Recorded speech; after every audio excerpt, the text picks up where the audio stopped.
Hello and welcome to the Helios blog. My name is Helios, here for another reaction video. Today, Jordan Peterson talks about the secret to life and relationships. Let's get into it. The reason she's alone is because she's difficult. Women are not accepting the bare minimum. Women fuck men they respect. All the women who say things like, I'm strong, independent, I don't need no man, like, y'all impress me. Women just gaslight each other and say what they want to hear.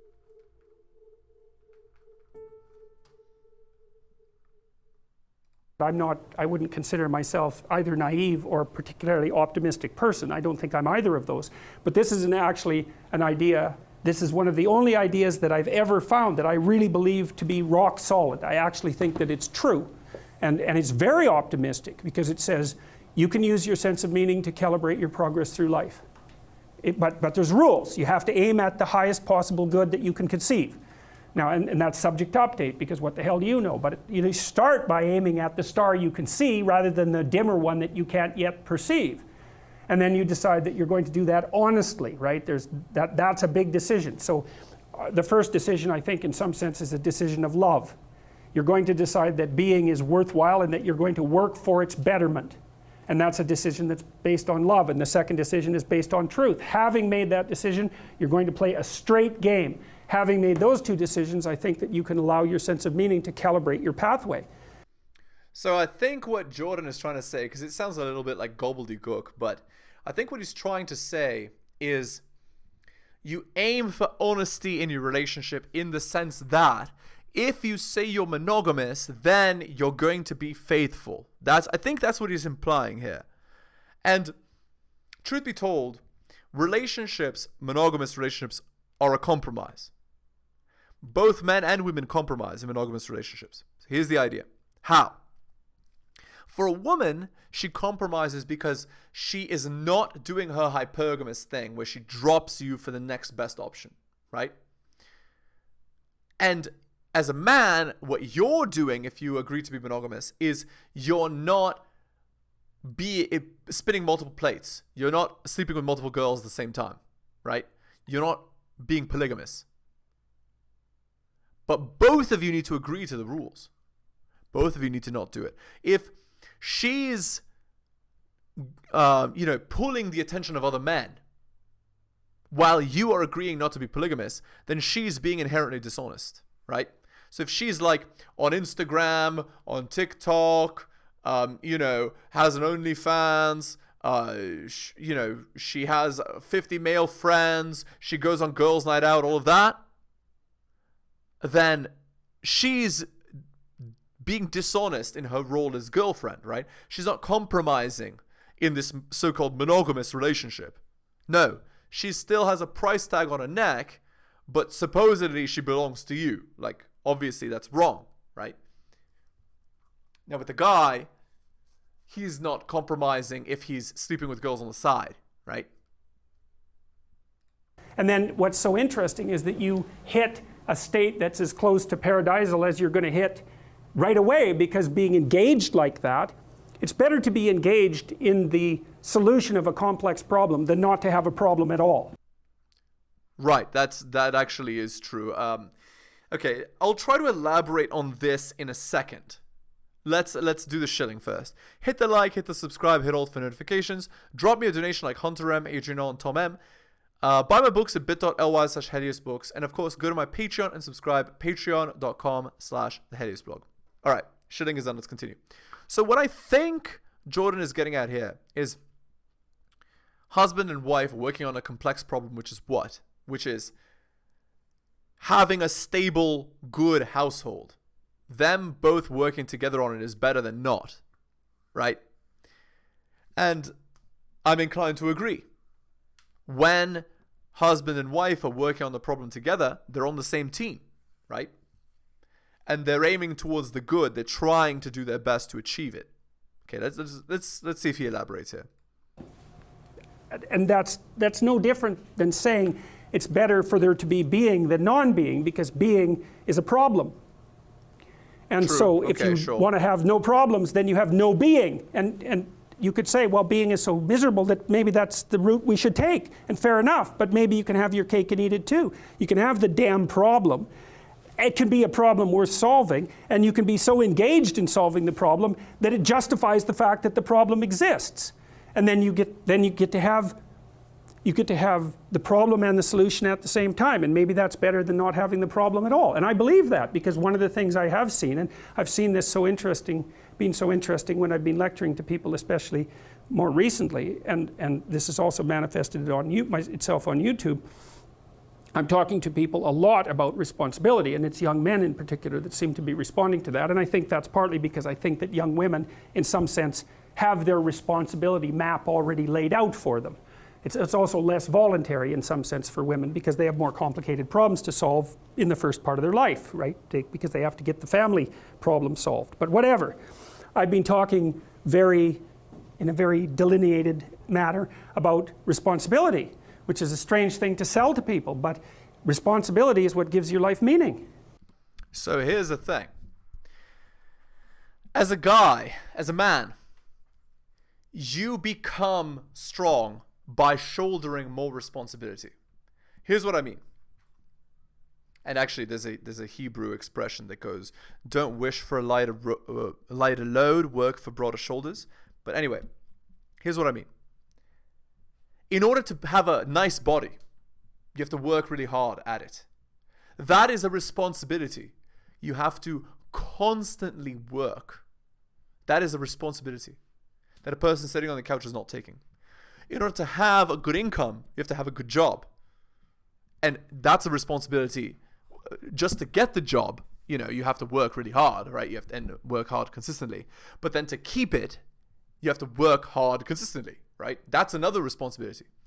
To have, a respectful girlfriend requires responsibility on your part as a man, because you have to maintain yourself as a competitive, successful man, right? That's another responsibility. To have children that are well behaved is another responsibility. You have to constantly be on them to have good behavior, right? You can't just let things slide and let them do just whatever they want, because then they develop like weeds, and then, well, it hurts them in the long term, right? All these things, the more responsibilities you stack on yourself, the more competitive you become. In shouldering those responsibilities, you become a strong man. Strong men are valued by everybody, right? And there's even a triple benefit, which is that you provide for society and in turn provide for your family as well. Actually, backwards. You provide for your family and in turn you provide for society. They're interconnected, of course. All right, let's continue. And so then you might say, well, then take on ultimate responsibility. And what happens? You have an ultimately meaningful life. And then you might say, well, if your life is ultimately meaningful, it doesn't matter if it's punctuated by tragedy or even predicated on tragedy. It's worth it. And I think that's true. And everything I've seen indicates to me that's true. Every time I get my clients to take on more responsibility, and it isn't an injunction. You're a bad person, you should take on responsibility. It has nothing to do with that. You can define the damn responsibility. It isn't something that someone else should impose on you. It's not a matter of doing what you should do in some abstract manner. It's not that. It's the choice of what game you're going to play. Yeah, literally. I am going to do what most men don't do, because I want to be a competitive, strong, successful man. But what is implied in there? What is implied in there is you take more responsibility. Let's say you as a man, you decide from now on, I'm going to go to the gym 4 times a week, and on my off days I'm going to do 100 push-ups. That's way more than most men ever do. That's much more responsibility in the physical sphere than most men ever have. And that's just one sphere. Now, I'm going to get a 9-to-5 job in one of the solid fields, right? And I'm going to work it for however long. That's another responsibility, right? And, when I say the solid fields, I mean, like, there's so many, right? Doctor, lawyer, engineer, programmer, you name it, pharmacist, accountant, you name it. And, there's the labor jobs, which in the West, now they're going down in terms of people not doing them. And because they're going down in terms of people not doing them, demand, increases the amount you get paid for them. So, electrician, plumber, etc. These kind of jobs are also good paying. So I'm going to work one of those, 9 to 5. Then I'm going to have a side business and I'm going to work on that, however many hours a week. And you see what I'm saying? Already think about all these responsibilities stacking on top of each other. I'm going to work out regularly. I'm going to do my job regularly. I'm going to do my side business regularly. And then maybe 2 more things. I'm going to have, I'm going to have 3 friends with benefits. And then, so you spend, again, 2 hours, let's say, with each of them every week. And then, so that's more responsibilities, right? And then on top of that, then there's even one more thing. I'm going to do some hobby regularly. I'm gonna play my saxophone regularly, or whatever, right? And now just think about a person with a schedule like this, what their life would look like compared to the average person. Think about how much responsibility they have. They have to practice their saxophone. They have to go to the gym. They have to, maintain the relationships with those people. And also, of course, they also have to maintain the relationship with their family and their friends at some point in this hectic schedule. They have to do their side business. They have to work on their main job and so on. Think about that person's life and how meaningful that is compared to a person that, they work at McDonald's and then they go and lay on the couch and watch TV. And that's all they do. There you go. And you can play the game of the seeker, I would say, and if you play that game, then everyone wins. And it's the best game you can play.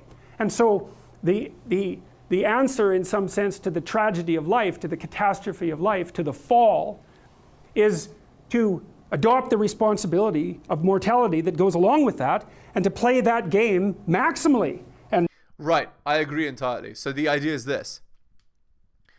You're going to die at some undetermined point in the future, right? But certainly your death is inevitable. So every single day, you're going to spend that day properly.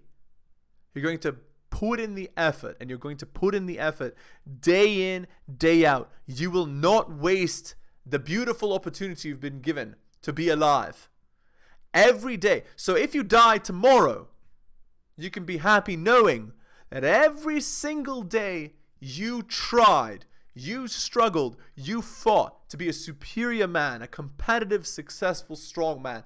Every day you put in the effort. You can die tomorrow knowing, yes, that car's gonna hit me. It's inevitable. That truck is coming. There's nothing I can do to avoid it. But damn it if I didn't try to live every moment that I was given to the fullest. Damn it if I didn't try. And when that truck hits you, you'll be happy. That's the secret, ultimately. I think Jordan's right about this. And paradoxically, it's in the willingness to do that the solution emerges. And I have done my best with every single thing I've talked to you guys about. I have done my best to do what Dostoevsky does in his novels, which is I make a proposition and then I spend months or years trying to figure out if I can take the bloody thing apart, if there's something wrong with it, because I want to find out. I want to hit it with a hammer and see if it breaks. And what I've been trying to do is to tell you all the things that I've gathered, let's say, or laid out or articulated or discovered over the last 30 years that I have not been able to break with the biggest hammer that I could take to them. And I guess that's the fundamental one, is that I believe that the idea that lurks in these images, derived from very different cultures, it's the same idea. Life is suffering. Indeed. That is Buddhism, right? That's what they say. And life is suffering, right? Life is difficult. And nothing you can do avoids the suffering. But don't wish for a lighter load. Work for broader shoulders. It's a very wise statement, if you ask me. Because damn it, if you die tomorrow, think about it. Did you use the time you were given properly? would you throw it away on video games every day? Right. Indisputable. What do you do about that? You voluntarily accept it and then strive to overcome the suffering that's a consequence of that. And Indeed. you do that for you, and you do that in a way that makes it better for other people. And then that works. And one question might be, well, how well does it work? And the answer is, the only way that you can find out is by trying it.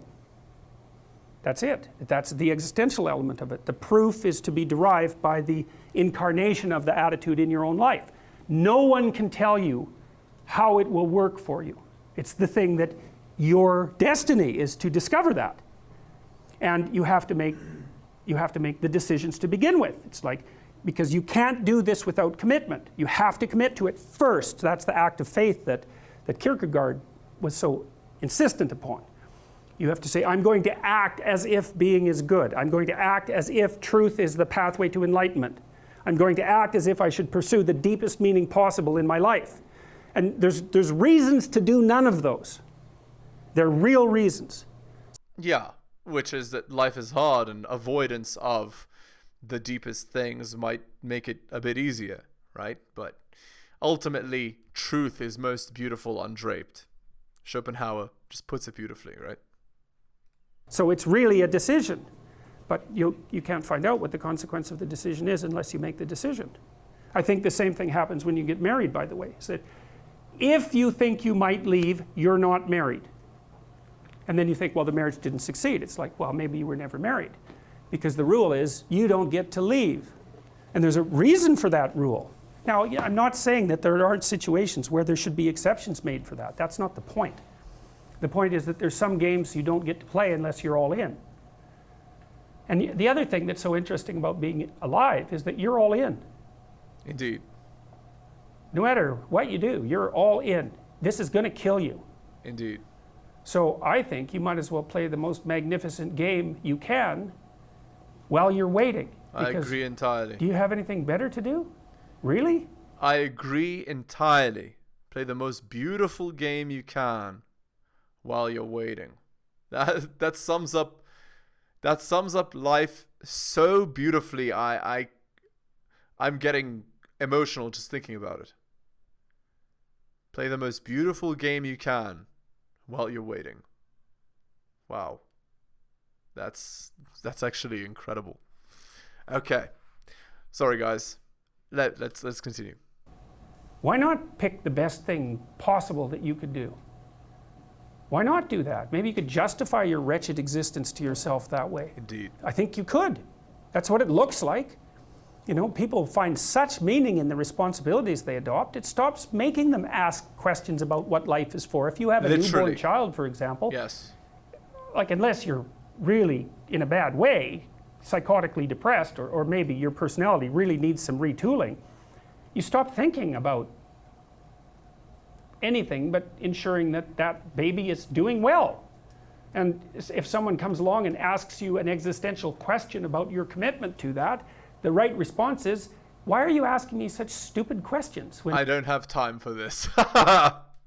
That's right. When this is manifesting itself right in front of your eyes. Like, how blind can you be? That isn't a time for questions about the meaning of life. The answer is right in front of you. And if you can't see it, it's not because life has no meaning, it's because you're blind. I mean, that's what the image of the Virgin Mother and the child is all about. It's like, what's the answer to the meaning of life? Here's an answer. It's like, well, I'm going to criticize that. Well, go right ahead. You know, it's like what you're like a what do you call that? A termite gnawing on a temple. There's no utility in that sort of criticism.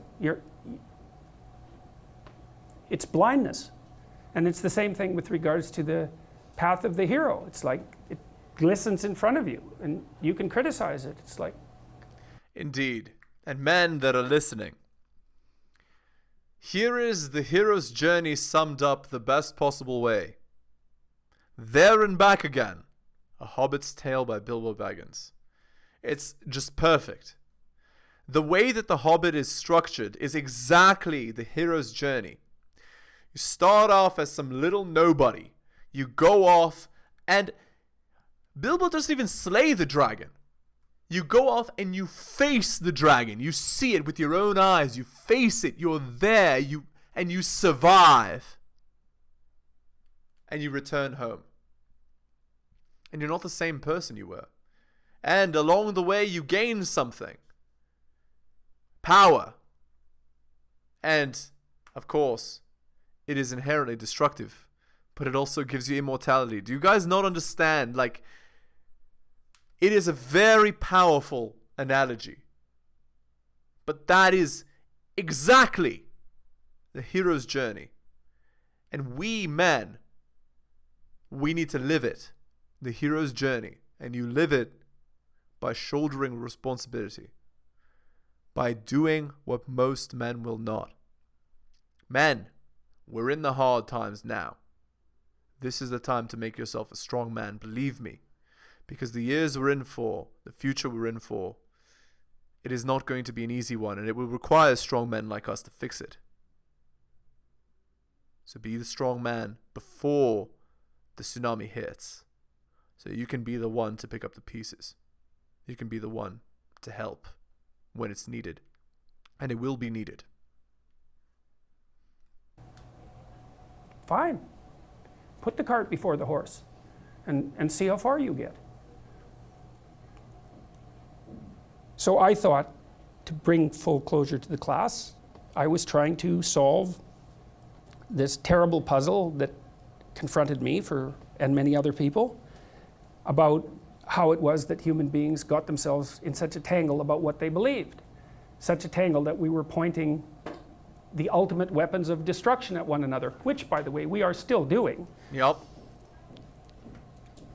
And I thought, okay, well, I understand that. We need our belief systems. They orient us. And that means there will be conflict between belief systems, and that can be a catastrophe. And that's being played out everywhere, again, in very many ways. What's the solution to that? Well, one possibility is there's no solution. It's just mayhem all the way around. Indeed. Could be the case. But it seemed to me, as I believe that as well. delved into it, that the proper solution to that was to live properly as an individual. Yeah, you live properly despite the fact that it's chaos all around. The world swirls with chaos and darkness and evil. And you, as a strong man, you stand strong against the tide. Despite it, understanding it, knowing that it's the case, you are the one. You are the knight. St. George, as it were, right? The knight holding the lance, stabbing that dragon. That's the point.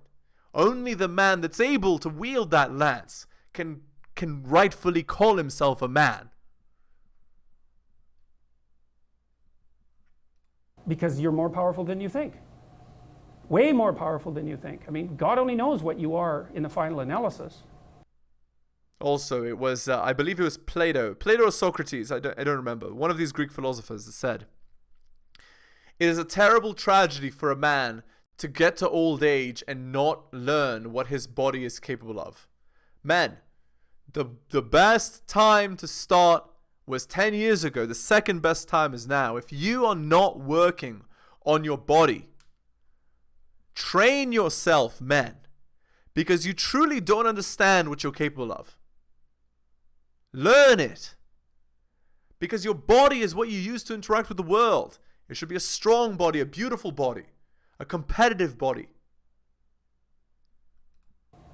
You're blind to your own weaknesses, but you're also blind to your own strengths. And so then I think, well, if you got your act together, it'd be better for you, and instantly it would be better for your family, assuming they wanted you to get your act together, and not everyone does. And then it would be better for the community. It's like, how far could you take that? Indeed. If you stopped wasting time, and if you stopped lying, and if you oriented yourself to the highest possible good that you could conceive of, and you committed to that, how much good could you do? Well, I would say, why don't you find out? Yeah, more than you think, certainly. So that's what I think you should do. You should find out. You don't have anything better to do. And there's nothing in it, as far as I've been able to tell, there's nothing in it but good.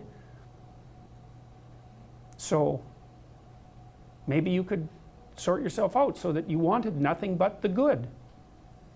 And then maybe you could help make that manifest in the world. And now I understand. Yeah, it's actually what Jordan's talking about is much deeper than faith with your partner. It's creating the best possible environment that you could create. That's a very interesting concept. maybe we wouldn't have all these terrible problems then. At least we'd have fewer of them, and that would be a start. So Indeed. I believe that it was people with ideas like this in their head that created the first civilization, right? That were, the dark was literally all around, and it's like, no, we are going to build things that are like a daydream, right? Stone buildings, walls. We're going to build strong men with spears, and we will be safe, and we will work together and build a bright future. I believe it was like that. Powerful stuff. All right, let's end it here. Hit the like, hit the subscribe, hit all the notifications. Drop me a donation like Hunter M, Adrian and Tom M. Just click more in the video description. Buy my books at bit.ly/heliosbooks. And of course, go to my Patreon and subscribe. Patreon.com/theheliosblog. Thank you so much for listening, especially if you listen to the end. I really do appreciate it. Take care of yourselves, guys. And I'll see you next time.